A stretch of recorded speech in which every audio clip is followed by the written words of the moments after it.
검찰 출석 통보를 받은 이재명 대표 이야기부터 짚어보죠. 검찰이 이재명 대표에게 백현동 개발 특혜 의혹을 피의자로 오늘 17일에 소환 통보를 내렸다고 합니다.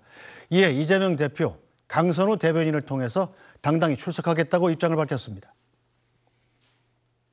민심이 윤석열 정부의 등을 돌릴 때마다, 무능한 정권이 위기에 빠질 때마다 검찰이 이재명 죽이기에 나섰습니다.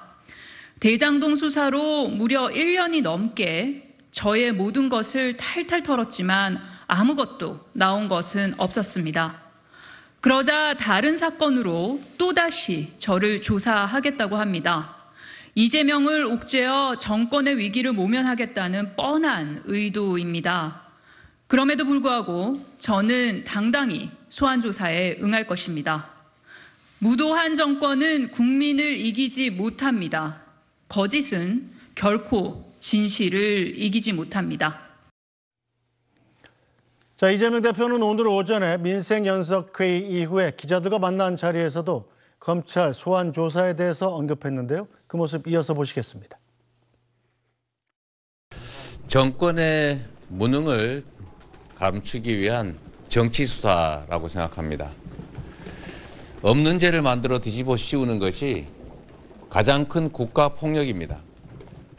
그럼에도 불구하고 당당하게 수사에 임하겠습니다. 거짓은 진실을 가릴 수가 없습니다. 역사와 국민이 엄중하게 심판할 것입니다. 그 말씀드린 걸로 다 하신 것 같습니다. 감사합니다. 잠시만요. 그걸 다음 기회에 저희가 설명할 기회가 있을 겁니다. 이게 대통령이 요구한 국가 소유 토지 용도 변경해 준 게 특혜라는 게 말이 되는 소리입니까? 자, 민석기 노설위원. 네. 이재명 대표가 왜 처음부터 자신이 입장을 발표하지 않고 강선우 대변인을 통해서 얘기를 했을까요? 오늘 그 민생연석회의라는 게 있었죠. 네. 그러니까 그런 자리에서 얘기하기는 좀 부적절한 측면이 있었을 것 같고요, 우선. 그리고 본인이 직접 나와서 입장문을 길게 읽게 되면 거의 기자회견 수준이 되기 때문에 기자들의 질문도 상당히 오래 여러 개가 나올 수 있죠. 그러니까 조금 본인에게는 좀 부담스러운 주제이기도 하니까 그냥 걸어가면서 기자들의 그 질문에 답하는 것으로 그런 걸 피해간 측면도 있는 것 같습니다. 네, 자, 이재명 대표는 소환 통보 소식이 전해지자 SNS에 국가폭력 이렇게 딱 4글자만 올렸습니다. 자, 여기에 댓글로 최악의 폭력은 국가폭력입니다. 최악의 카르텔은 검사 카르텔입니다. 이렇게 본인 댓글로 달았는데요. 자, 국가폭력 파란 바탕에 딱 4글자, 굉장히 강한 임팩트를 주려는 목적인 것 같은데요. 자, 김근식 실장님. 네. 자, 이재명 대표 이게 말이 무슨 뜻입니까? 최악의 폭력은 국가폭력입니다. 최악의 카르텔은 검사 카르텔입니다. 지금 이재명 대표 사법 리스크는 이게 이제 첫 번째도 아니고 네. 지금 이미 재판이 진행되고 있는 게 지금 선거법 위반도 진행이 되고 있고 그다음에 관련해서 성남FC 제3자 뇌물죄하고 그다음에 대장동 위례 관련해서도 배임죄로 지금 재판이 진행 중입니다. 네. 사실은 사건으로 치면 이제 4번째 사건으로 이제 소환이 되는 건데 매번 똑같은 입장이었지 않습니까? 야당 탄압, 정적 제거. 이 이제 4글자씩 2번의 그 문구를 가지고 그동안 계속 이 검찰에 대해서 이제 폭력이라고 이야기를 해왔던 것이기 때문에 아마도 이번 백현동 사건과 관련돼서 소환 조사 날짜가 잡혔을 때도 똑같은 식으로 야당의 대표인 본인을 윤석열 정권이 검찰 정권이기 때문에 정치적 탄압을 위해서 만들어낸 국가 시스템의 폭력이다. 아마 이런 맥락으로 국가폭력 4글자를 이렇게 선명하게 올린 것 같은데요. 검사 카르텔 당연히 있으면 카르텔도 뿌리 뽑아야 됩니다. 그러나 지금 이재명 대표에게 쏟아지고 있는 사법 리스크와 범죄 혐의에 대해서는 대한민국 사법 시스템이라고 하는 가장 선진적인 이 제도 안에서 네. 어느 누가 없는 죄를 만들어내고 어느 누가 없는 혐의를 뒤집어 씌워서 폭력적으로 야당 대표를 탄압할 수 있겠습니까? 그건 70년대 군사독재 시절이라 가능했던 이야기고요. 지금에 와서 그게 가능하다고 생각하는 국민들은 저는 거의 없을 거다. 이렇게 단언케 말씀드리고 싶습니다. 네, 저 태풍 관련 속보를 전해드리기로 약속했기 때문에 태풍 관련 소식 하나 짧게 전해드리고 김용훈 대변인 말씀 듣겠습니다. 자, 이 대구 달성군 가창면에서 실종자 신고가 처음 접수가 됐습니다. 아직 인명피해로 집계된 건 아니고요. 대구 소방안전본부 등에 따르면 오후 1시 45분쯤 달성군 가창면 상원리에서 이 전동 휠체어를 타고 가던 사람이 도랑에 빠졌다는 신고가 접수가 됐습니다. 이 당국은 인력을 투입해서 실종자를 수색하고 있습니다. 근처 사시는 분들은 눈여겨봐 주시기 바랍니다. 이 대구 달성군 가창면에서 처음으로 실종자 신고가 접수됐는데 1시 45분쯤 달성군 가창면 상원리에서 전동 휠체어를 타고 가던 사람이 도랑에 빠졌다는 신고가 접수됐습니다. 자, 별일 없기를 바라겠습니다. 자, 김혜원 대변인. 모발이 속보 때문에 잠깐 끊겼는데 이재명 대표가 이 SNS에 올린 최악의 폭력은 국가 폭력이다. 최악의 카르텔은 검사 카르텔이다. 이 말 어떻게 해석해야 될까요? 그러니까 저는 이제 윤석열 정부의 이 상황에 대해서 명확히 두 가지 성격으로 규정을 한 겁니다. 그러니까 국가 폭력이라는 거는 국가가 개인이나 집단을 상대로 폭력을 행사하는 것이다. 지금 윤석열 정부가 하는 거는 이재명 개인과 민주당이라는 집단에 대해서 국가가 공권력을 휘둘러서 행하는 폭력이라고 명확히 규정을 한 거죠. 이전에 뭐 정치 탄압이다, 검찰의 횡포다 이런 개념이었다면 이거보다 훨씬 더 크게 국가 전체가 폭력을 행사하고 있다라는 걸로 규정을 했고요. 그다음에 대통령이 항상 강조하는 이제 카르텔이라는 단어를 활용을 해서 이거는 검사 카르텔이 가장 심각한 카르텔이라고 명확히 두 가지로 규정을 한 겁니다. 아까 강선우 의원의 그 입장문에서 대독 입장문에서도 나오는 것처럼 왜 뭔가 때만 되면 이 윤석열 정부의 불편한 이 사안이 있을 때마다 왜 이재명을 내세워서 이 관심을 돌리려고 하는지 이런 것들이 명확하게 정치적인 목적을 가지고 있고 국가가 이런 식으로 공권력을 행사하는 것이 국가 폭력이다. 그리고 여기에는 검찰 카르텔이 깊숙이 개입돼 있기 때문에 이 두 가지가 지금 윤석열 정부에서 가장 나쁜 형태의 어떤 국가의 행사다 이런 것들을 강조하는 것 같습니다. 네, 자 김규식 실장님, 이 대표가 조금 전에 기자들의 질문을 받고 백현동 개발 관련 특혜 의혹에 대해서 배임 혐의에 대해서 어떻게 생각하느냐 이렇게 얘기를 했더니 조금 전에 들려드린 대로 대통령이 요구한 국가 소유 토지 용도 변경을 해준 것이 특혜라는 게 말이 되는 소리인가 라면서 강력히 부인을 했습니다. 배임 혐의를 받지 않을 자신이 있다. 이런 뜻으로 봐야 될까요? 이제 소환돼서 검찰에 또 조사를 받겠죠. 네. 받으면 아마 지금까지 소환됐던 세 차례 그 모습처럼 입장문 가지고 가서 아마 검사 앞에서 있고 아마 그 묵비권 행사하고 있다가 나올 겁니다. 그리고 아마 공소장에 기소가 되겠죠. 기소가 되면 또 재판을 또 끌겠죠. 네. 그건 이제 재판부의 1심, 2심 이제 그 재판부 판결을 우리 기다려보면 될 것 같고요. 많은 국민들이 이렇게 생각합니다. 이재명 대표와 관련된 그 수많은 범죄 혐의에 대해서 왜 이렇게 질질 끄느냐고 저희 지역에서도 이야기를 많이 하고 국민들이 궁금해하는데요. 그만큼 대한민국 사법 시스템이 상당히 선진화되어 있습니다. 네. 그리고 절차와 규정을 잘 지키게 되어 있는 것이죠. 그러다 보니까 범죄를 저지른 사람도 사법부 시스템에 의해서 시간이 걸릴 수밖에 없는 유죄 판결까지 과정이 남아 있는 겁니다. 그 과정에서 지금 이재명 대표는 계속 대법원 유죄 판결 확정될 때까지는 계속적으로 무죄를 주장하면서 국가에 의한 야당 대표에 대한 탄압이라는 프레임을 계속 강조할 것으로 보이고요. 그러나 제가 누차 말씀드립니다만 이 백현동 사건도 이미 보도에 많이 나왔습니다. 관련된 그 시행업체 사장이 대표가 이재명 대표 당시 성남시장 선거 때 선대본부장을 했던 김인섭이라는 사람을 네. 대표를 영입을 한 이후에 그 상향된 것이 4단계가 용적률이 상향이 되지 않았습니까? 용도 변경이 그렇게 4단계 되는 것은 아마 검찰이 당연히 수사할 수밖에 없는 사건이었고요. 그 과정에서 또 임대아파트 비율을 대폭 줄여줌으로써 그 시행업체 스스로에게 수천억 원의 돈을 특혜를 준 혐의를 지금 받고 있는 겁니다. 그렇기 때문에 배임 혐의는 당연히 들어갈 수밖에 없는 것이고요. 그다음에 최근 나온 그 혐의 중에 하나는 이미 구속 기소된 그 관계자 중에 증언을 통해서 당시 정신상 실장과 이재명 당시 시장에게 200억을 줘서 그 사람들 선거 비용으로 준다고 한다는 지금 진술이 나와 있는 상태거든요. 네. 그 내용을 확인하러 지금 소환 조사하는 겁니다. 그래서 이재명 대표는 여기서 국가폭력 야당 탄압 이야기하지 마시고 백현동 그 비리 개발 특혜 사업과 관련돼서 검찰이 확보하고 있는 관련자들의 진술과 증거 자료에 대해서 성실하게 조사에 임하면 될 거라고 생각합니다. 네, 자 김혜원 대변인께 반론권을 드려야 되겠죠? 그러니까 지금 이제 이재명 대표의 네 번째 소환이죠. 김규식 실장님 말씀하신 것처럼 이전에 세 번의 검찰 출두할 때 이재명 대표가 명확하게 국민들 앞에서 입장을 발표를 했습니다. 매번 사안에 대해서요. 그렇기 때문에 이번에 백현동 사안에 대해서도 입장이 달라질 건 하나도 없습니다. 그 백현동 건은 이재명 그 대표가 2021년 10월에 경기도지사 시절에 경기도 국정감사장에서도 명확히 얘기를 한 사안입니다. 국토부의 변경으로 인해서 요구로 인해서 변경을 했다라고 주장을 했고요. 이제 그것이 이제 검찰은 허위사실 공표다 해서 지금 기소된 상태입니다. 그리고 이제 그것도 뭐 재판이 진행이 되고 있기 때문에 어차피 실체적 진실은 재판을 통해서 밝혀질 수밖에 없는 사안이고요. 네. 검찰이 주장하는 것과 이재명 대표가 주장하는 것이 워낙 다르기 때문에 네. 이런 문제는 법원에서 명확히 돼야 되고요. 뭐 이재명 대표가 오늘 뭐 소환 통보를 받았는데 다음 주에 당당하게 출두하겠다라고 얘기를 했고 거기에서 또 본인의 입장을 명확히 밝히면서 저는 검찰에 당당히 대응해 나갈 것으로 보여집니다. 네, 자 이재명 대표가 본인의 말대로 오는 17일에 검찰에 출석하게 될 걸로 보이는데요.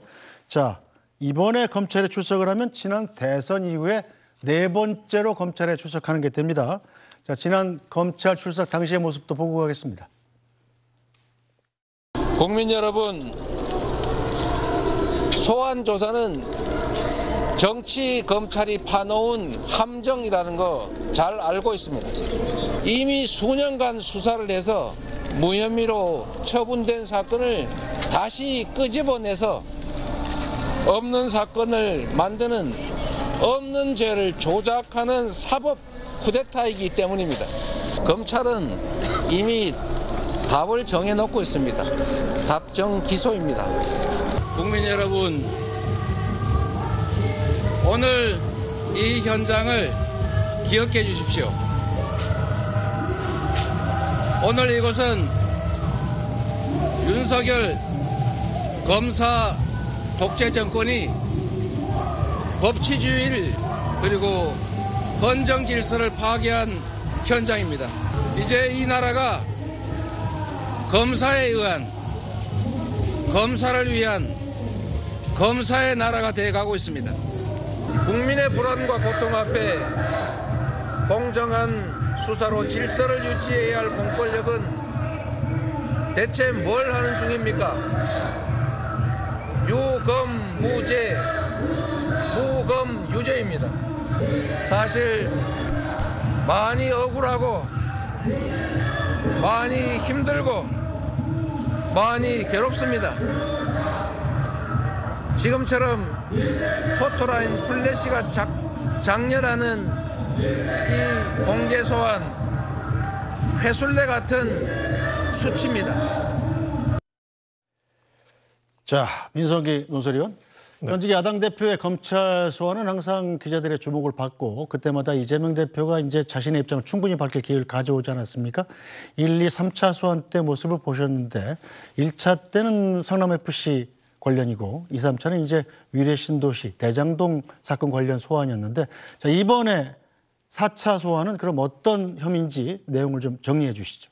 앞서도 말씀드렸던 대로 그러니까 성남시장 재직 시절에 그 백현동에 있는 한국식품연구원 부지에 민간 아파트를 건설하는 시행사에 그 용도 변경을 4단계 상향해주고 민간 임대 아파트 비율을 낮춰가지고 그 이례적으로 그 이익을 많이 줬다는 그런 특혜 의혹입니다. 그리고 그와 관련해서는 이미 그 성남시장 처음 출마할 때 선대본부장을 지낸 그 김인섭 씨가 그 시행사에 이제 로비스트로 취업을 한 거죠. 취업을 해서 로비를 했다. 이런 혐의로 해서 이미 구속돼 있는 상태고 지금 그 용도 변경 상향을 할 때 반대를 했던 성남시 과거 공무원들도 지금 진술을 상당히 그 검찰에서 하고 있다고 제가 전해 듣고 있습니다. 그러니까 과거 어느 때보다도 검찰이 수사에 어떤 증거를 많이 확보하고 있는 그런 사안이다. 이렇게 저는 생각하고 있습니다. 네, 자 김영훈 대변인, 이재명 대표 17일 날 출석할 때의 모습은 어떨 것 같습니까? 마치 지난번 출석들을 보면 지지자 모임이 있는 것 같기도 하고 또 동료 의원들이 대거 동반하기도 하고 그랬었는데 이번에는 어떨까요? 그러니까 뭐 지지자들이야 뭐 좀 자제해달라고 해도 네. 지지자들은 자발적으로 나오기 때문에 상당수 지지자들이 현장에 나올 것 같고요. 그러니까 1차 출두할 때 민주당의 국회의원들이 매우 많이 이제 갔었는데 이제 그 다음부터는 이제 좀 소수가 갔죠. 이번에도 뭐 그렇게 대규모는 아니겠지만 네. 당의 검찰 독재 대책위원회랄지 이런 중심의 또 역할을 하는 의원들이 있기 때문에 그런 의원들 중심으로 이재명 대표의 이 검찰의 이 부당한 조치에 대해서는 민주당이 문제 제기를 한다. 이런 최소한의 모습은 보여줄 것 같고요. 저는 이재명 대표의 메시지도 어떻게 보면 이전보다 한결 더 강하게 나가지 않을까 그런 생각이 듭니다. 특히 네. 윤석열 정부가 이제 국정 운영 2년 차임에도 불구하고 민주적인 그 운영이나 이런 것들은 전혀 안 되는 상태에서 그리고 국정 운영은 무능한 만큼 야당을 탄압하는 건 또 강화되고 있기 때문에 이런 거에 대한 강한 메시지를 동시에 내지 않을까 그렇게 생각해 봅니다. 네, 김경식 시장께서도 비슷한 예상을 하십니까? 그렇죠. 뭐 지금 세 차례 소환 조사했을 때 아까 화면에 나온 것처럼 야당 탄압, 정적 제거, 뭐 검찰 독재 이야기하면서 당연히 무슨 정치적 탄압받는 피해자 코스프레를 계속 해왔기 때문에 당연히 이번에 가서도 그런 이야기를 할 것으로 보이고요. 그런데 저는 이제 궁금한 게 그런 거죠. 과거에 아까 제가 70년대 군사 독재 시절 이야기했고 80년대 전두환 독재 시절 이야기했습니다만 네. 그때 야당에 탄압받은 적이 있죠. 그분들은 민주화 운동을 해서 야당이 탄압받은 겁니다. YS가 79년에 의원직 제명당하고 당시 DJ가 70년대 감옥을 가고 이랬던 것은 군사독재 계엄령 치하에서 민주주의를 외쳤다는 이유로 사실은 탄압을 받은 거예요. 그게 야당 탄압 정적 제거였죠. 그 야당 탄압 정적 제거라고 하는 민주화 투쟁 과정에서의 역사 속의 기억을 2023년에 가장 선진화되고 인권 의식이 높은 대한민국 사법 시스템에서 검찰이 가장 인권 그 지향적인 어떤 수사 과정을 통해서 관련자의 진술과 증거 자료를 확보해서 소환 조사하고 기소하고 그것도 대부분 불구속 기소가 다 돼 있잖아요. 왜냐하면 네. 체포동의안이 국회로 가면 민주당 국회의원 숫자가 많기 때문에 다 부결시켜가지고 다 구속할 재간이 없습니다. 네. 그럼 불구속 기소가 되고 그리고 아마 재판을 받으면 1심 6개월 걸리고 2심 4개월 걸리고 대법 가면 한 2년 이상 걸리게 되어 있습니다. 그래서 일부에서는 왜 안 잡아 넣느냐는 이야기가 많이 나옵니다만 그 정도로 대한민국 사법 시스템은 선진적이에요. 시간이 걸릴 수밖에 없는 구조가 있는데 저는 그래서 그 기간 동안 이재명 대표는 아마 대법에서 확정 판결을 나더라도 자기들은 야당 탄압 정적 제거로 할 겁니다. 비슷한 경우는 우리는 많이 봤죠. 과거에 한명수 전 총리 대법에서 확정 판결됐는데 징역을 다 살고 나와서도 무죄라고 주장하는 분들입니다. 김경수 투르키 특검으로 들어갔다가 다 살고 나왔습니다. 나왔는데도 역사의 법정에서 자기는 평가를 받겠다고 이야기합니다. 이런 민주당의 그동안의 모습을 보면서 저는 이재명 대표가 그걸 따라서 하는 건지 모르겠습니다만은 이게 무슨 독립운동한 거나 민주화운동한 게 아니고 전부 범죄와 비리와 개발, 토건 비리와 관련된 돈을 주고받다는 정황에 나오는 것들 아니겠습니까? 이런 내용들을 가지고 제1야당의 169석이나 가진 거대 야당의 현직 당대표가 국가폭력 검찰 독재 이런 이야기 한다면 과연 국민들 중에 누가 그 말에 동의할지 민주당이 과연 이런 그 일관된 입장으로 끝까지 1심, 2심까지 가면서 내년 총선을 치르려고 생각하는 것인지 네. 저는 뭐 되묻지 않을 수가 없습니다. 네. 자, 그런데 이재명 대표의 사법 리스크, 이 백현동 개발 특혜 의혹뿐만은 아니죠. 자, 이화영 경기 평화부지사가 연루된 이미 구속돼서 재판을 받고 있는 쌍방울 대북 송금 관련 의혹도 계속되고 있는 중입니다. 이와 관련한 여야 이야기 듣고 가겠습니다. 이재명 보스 구하기 시도가 극에 달하고 있습니다. 이전 부지사도 모르는 재판부 기피 신청서와 정거 의견서 등이 그 변호사에 의해 제출되었다가 이화영 씨의 의사가 아니라는 사실이 확인되어 무효화되기도 했던 것으로 알려지고 있습니다. 이화영 씨의 진실 자백으로 인해 이재명 대표에 대해 구속까지 갈 수 있기 때문에 이재명 대표는 이화영 씨의 입을 막으려고 안간힘을 써야 할 필요에 직면하고 있는 것이 아닌가 하는 판단을 하게 됩니다. 이화영 부지사의 입장을 태도 변화에 대해서 굉장한 우려가 있고 누군가 그리고 이 태도 변화를 다시 태도 변화 시켜야 되겠다라고 하는 그런 의도가 있었지 않았나 싶고요. 근데 이화영 부지사가 22일 날 어떤 태도를 취할 것인가라고 하는 것이 앞으로 이재명 당대표의 거취와 관련된 굉장히 큰 결절점 아니겠느냐 싶습니다. 아마 이재명 대표는 그 소환이 결국 불가피하리라고 보여지는데요. 자, 먼저 김혜원 대변인, 이화영 부지사의 지금 재판이 계속 이 변호인 문제로 두 차례나 파행을 겪으면서 아직 진술이 제대로 이루어지지 않고 있습니다. 자, 이 전 부지사가 지금 법정에서 어떤 입장인 거죠? 그러니까 지금 저는 이화영 부지사가 지금 어떻게 보면 가장 당사자가 괴로운 상황에 있을 것 같습니다. 그러니까 본인이 뇌물죄, 뭐 여러 가지 본인의 죄로 지금 재판을 받고 있는데 이게 계속 뭔가 그 이재명 대표와의 이 연결고리로 인해서 이제 본인이 좀 난처한 입장, 약간 그렇게 처해 있는 것 같고요.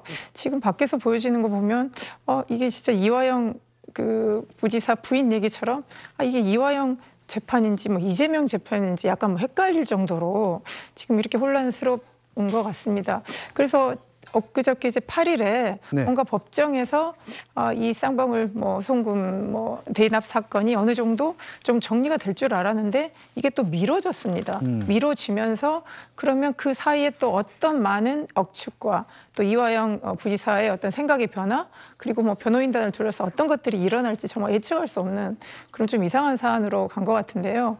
저는 이제 쌍방울 이 방북 대납과 관련해서 저보다 더 남북 문제 전문가인 이제 김구식 교수님 계시지만 진짜 그 이재명 지사가 경기도지사가 방북을 위해서 그렇게까지 무리수를 두고 기업의 돈을 받아서 하려고 했다. 저는 그 자체가 저도 이제 남북 교류 현장에 있던 사람으로서 좀 상식적으로 좀 이해가 안 돼서 과연 이게 정말 그 실체적 진실이 무엇인지, 그러니까 쌍방울이라는 기업이 대북 사업을 하기 위한 일련의 과정에서 경기도가 협업이나 이런 걸 하는 과정에서 이게 좀 뭔가 잘못되거나 아니면 부풀려지거나 이런 건지 상당히 이게 또 북한 문제에 이념적인 게 걸리다 보니까 상당히 혼란스러워지는, 그러니까 지금 다른 사법적인 것보다 훨씬 복잡하고 혼란스럽게 진행이 되고 있는 것 같아서 글쎄요, 22일에 과연 이화영 전 부지사가 실체적 진실을 밝힐 수 있을지 그것도 좀 의문입니다. 네, 대북 문제에도 조예가 깊으신 김구식 교수님, 어떻게 보십니까? 지금 쌍방울 대북 송금 사건 왜 이렇게 재판이 파행되고 있는 걸까요? 그러니까 이 재판의 여러 가지 논란은 지금 남북 문제나 대북 전문가가 필요한 게 아니고요. 가장 정상적이고 상식적인 사법 제도가 지금 위협받고 있다는 사실에서 사람들이 놀라고 있는 거예요. 그러니까 지난 7월 25일 날 이화영 부지사가 재판정에 출두해서 증언을 할 것으로 예상이 됐지만 그때는 기묘한 가족이 나타났죠. 부인이라고 하는 분이 법정에 나타나서 정신 차려라 소리 지르고 결국은 이화영 부지사, 그러니까 피고인 본인 자체, 피고인 본인이 그 원하지 않는 변호인 해임을 부인이 나서서 했습니다. 그래서 결국은 부인의 소란 때문에 재판이 제대로 진행이 못 돼서 파행으로 끝나고 말았습니다. 그래서 2주 뒤가 이제 엊그저께 8월 8일이었습니다. 그래서 8월 8일은 이제 진실의 문이 열리고 정말 자유로운 분위기에서 임의의 어떤 진술이 확정이 될까 생각을 했는데 이번에는 기묘한 변호사가 나타나죠. 한 번도 법정에 나타나지 않았던 변호사가, 그것도 뭐 제가 그 딱지를 붙여서 말씀드리고 싶지는 않습니다만 민변의 모태 창립 멤버였던 분입니다. 그냥 말씀을 하시죠. 뭐 다 들어가는 김영태 변호사입니다. 김영태 변호사입니다. 이분이 갑자기 나타나서 법무법인 덕수 재판부 기피 신청까지 하고 검사와 설전을 벌이더니 재판장과 소리를 주고받더니 퇴장해버립니다. 이런 기묘한 사건이 벌어진 거예요. 그러니까 재판부가 또 재판을 진행을 못했어요. 도대체 왜 이런 일이 벌어지는 것일까? 그래서 많은 분들은 도저히 선진적인 사법 시스템 안에서 작동하고 있는 판사, 검사, 변호사라고 하는 그리고 피고인 이 구도 속에서 피고인의 권리와 피고인의 입장을 방어하고 두둔해야 될 가족 또는 피고인 입장을 의뢰인 입장에서 계속 보호해야 될 변호사가 당신은 그러면 안 된다라고 피고인에게 억압을 하는 분위기가 지금 연출이 되고 있는 것이죠. 이런 것들은 누가 봐도 의도가 있는 것으로 해석이 될 수밖에 없고요. 그래서 어제 한동훈 법무장관이 마피아의 사법 방해라고 이야기하지 않습니까? 그래서 마피아라는 단어를 쓴 것이 뭐 적절한지 모르겠습니다만 많은 시청자분들이 우리나라 조폭 영화 많이 봤을 겁니다. 조직의 보스가 어떤 죄를 저지르면 그 조직의 보스를 대신해서 다른 부하 조직원이 감옥에 들어가는 경우가 많이 나옵니다. 그래서 감옥에 들어가서 형기를 채우고 나오면 되는데 그 안에서 마음이 바뀌거나 충성심이 약해지거나 아니면 보스가 자기를 먼저 배신했다고 하는 그런 걸 알게 되는 순간 그 대신 감옥 살고 있는 보스 조직원의 그 회유하고 압박하기 위해서 얼마나 많은 일이 벌어지는지 우리 국민들이 시청자들이 영화를 통해서 많이 봤어요. 그걸 연상할 수밖에 없는 거예요. 이화영 부지사의 진술이 번복됐다는 그 보도가 나오자마자 화들짝 놀라서 모든 당이 민주당이 전당적으로 개딸들까지 동원해서 지금 가족과 변호사까지 동원해서 재판을 지금 파행으로 이끌고 있지 않습니까? 그래도 재판은 계속됩니다. 근데요, 한동훈 장관의 표현은 너무 좀 심해요. 갈수록 너무 심하고요. 마치 무슨 마피아 집단이 무슨 보스를 위해서 물불을 안 가리는 것처럼 표현하는 것도 적절치 않고요. 그러니까 그가 아까 이재명 대표가 국가폭력이란 표현, 검찰 카르텔 이런 건 매우 약과인 표현이죠. 그간에 한동훈 장관이 민주당을 규정했던 사법 방해 이것도 약한 거지만 지금 그 재판의 하나하나까지 저렇게 규정을 해버리면 앞으로는 본인이 어떤 식으로까지 할지 이거는 글쎄요 공정한 사법 이걸 가고 있다는데 법무부 장관이 저렇게까지 하는 것이 과연 국민들한테 공정성으로 보여질까 이것도 좀 자제해야 될 것 같습니다. 네, 알겠습니다. 자, 민석희 논설위원. 네. 다시 이재명 대표 얘기로 돌아보면 조금 전에 검찰이 소환을 통보한 것으로 확인된 이제 17일 소환되는 백현동 사건 그리고 지금 현재 재판이 파행되고 있지만 어쨌든 진행되고 있는 쌍방울 대북 송금 사건 이 두 사건을 함께 엮어서 검찰이 이재명 대표에게 구속영장을 청구할 수 있다 이런 예측들이 많이 나오더군요. 맞습니까?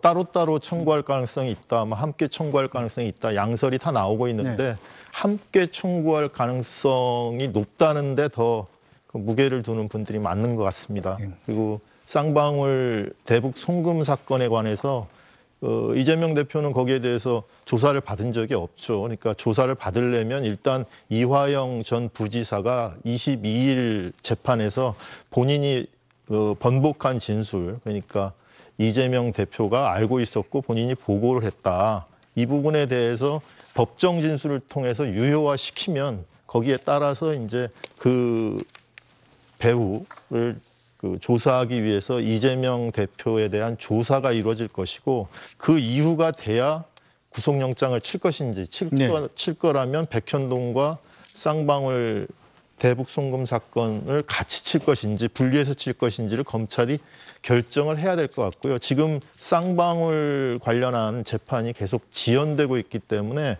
8월을 넘겨서 9월에 영장을 칠 가능성이 더 높지 않은가 저는 그렇게 생각하고 있습니다. 9월에 영장을 신청한다면 국회 동의를 받아야 되겠군요. 9월 1일서부터 시작되면 이제 정기국회가 시작되기 때문에 100일의 회기가 법정으로 정해져 있습니다. 그러니까 중간에 여야가 합의해서 회기를 끊어서 중간에 비우는 그런 일을 할 수 없게 되는 거죠. 그러니까 계속 회기가 100일간 이어지기 때문에 만약에 9월에 구속영장이 청구된다면 이재명 대표에 대해서 체포동의안에 대한 표결이 반드시 이루어져야 하고요. 그리고 이재명 대표는 이미 본인이 불체포 권리, 일반 사람들은 특권이라고 부르는데 이재명 대표는 권리라고 하시죠. 그러니까 불체포 권리를 포기하겠다 이렇게 얘기를 했기 때문에 진짜 약속한 대로 표결이 이루어질 것인가 민주당에서 그런 부분도 관심의 초점이 될 것으로 보입니다. 네, 약속한 대로 표결이 이루어진다면 민주당 의원들이 대거 찬성표를 던지도록 이재명 대표가 요구할 수 있습니까? 그렇게 하는 것이 그때 국민 앞에 그 교섭단체 대표 연설 때 공개적으로 선언한 거기 때문에 법적으로는 아마 이 수사의 일정이나 속도로 봐서는 8월 16일 비회기 이전에 구속영장을 청구하기는 어려울 것 같고요. 당연히 8월 16일 이후에 영장이 청구되고 9월 중으로 넘어간다면 법적으로 어쩔 수 없이 이 체포 동의안이 국회에서 표결하게 돼 있습니다. 그러면 지난 5월에 대표 교섭단체 연설에서 불체포 특권을 내려놓겠다고 국민 앞에 약속한 만큼 그걸 약속을 지키는 모습을 보여야 되는데 그 방법 여러 가지 있겠죠. 민주당 소속 국회의원들에게 가결을 시켜달라고 요청할 수도 있는 것이고 그리고 또 민주당 소속 국회의원 중에서 일부 비명계가 미리 그냥 가결을 선언하고 가서 가결표를 던지면 되는 겁니다. 그러나 이제 투표 방식은 커튼 속에 들어가서 무기명으로 하는 겁니다. 그러니까 알 수는 없는 것이지만 제가 보건대는 제 예측입니다만 지난번 이재명 대표 그 체포동의안 왔을 때 아슬아슬하게 부결됐거든요. 네. 그때도 한 20표 정도의 그 이탈표가 있다는 분석이 많이 있었는데 이번에 불체포 특권 논란이 있으면서 비명계를 중심으로 한 민주당 소속 31명, 31명이 이미 불체포 특권을 내려놓겠다고 국민 앞에 약속을 했습니다. 그렇기 때문에 그 비명계를 중심으로 한 31명의 약속대로 당대표지만 당대표의 체포동의안이 오면 가결을 시키겠다는 약속을 지키면 자연스럽게 가결이 될 것이고 그러면 이재명 대표는 현직 야당으로서는 최초는 아닙니다. 민주화 이후에 현직 야당 대표로서는 최초로 구속영장 실질심사에 서게 됩니다. 그러면 네. 영장이 발부되면 감옥으로 가는 것이고요. 영장이 기각되면 다시 당대표직으로 복귀할 겁니다. 네, 김영훈 대변인. 이재명 대표가 이렇게 불체포 특권을 포기하고 만약에 가결이 돼서 영장 실질심사를 받겠다는 얘기는 자신 있다는 얘기 아닙니까? 검찰이 뭐 무고한 혐의를 씌워서 법원 앞에서 난 이게 무고하다고 증명해낼 수 있다. 이런 뜻으로 읽어도 될까요? 그렇죠. 본인이 자신도 있고 어차피 계속 영장 청구가 들어올 텐데 그때마다 그러면 뭐 불체포 특권 뒤에 숨을 수는 없기 때문에 나는 불체포 특권을 포기하겠다고 명확히 선언을 했고 지금 이제 회기가 열리면 구속영장이 청구될 수밖에 없는 그런 상황인 것 같고요. 그러면 나는 당당하게 투표하겠다. 그러면 의원들이 표결을 할 것 같은데 그런 상황이 표결 상황이 왔다고 해서 이재명 대표가 송영길 전 대표처럼 나를 어서 잡아가십시오. 이렇게까지 할 것 같지는 않고요. 민주당 의원들도 불체포 특권을 포기하겠다고 서명한 31명의 의원이라 할지라도 네. 이거를 포기하는 것과 가결표를 던지라고 주장하는 것은 별개의 사안이기 때문에 가결합시다, 부결합시다를 누군가가 명확하게 나와서 주장할 수 있는 사안은 아닙니다. 그리고 가장 알 수 없는 게 국회의원들의 마음이기 때문에 그 당시 상황에서 정말 기표소에 들어가서 마음이 어떻게 결정될지는 저는 예측하기 좀 어려운 상황인 것 같습니다. 네. 안녕하십니까. 편사옥입니다. 더 많은 뉴스와 라이브 이벤트를 보고 싶으시면 화면 오른쪽을 눌러서 구독해 보시기 바랍니다. 또 저희 SBS 앱을 다운로드 하시면 속보 알림도 받아보실 수 있습니다. 항상 저희 SBS 뉴스를 시청해 주셔서 대단히 고맙습니다.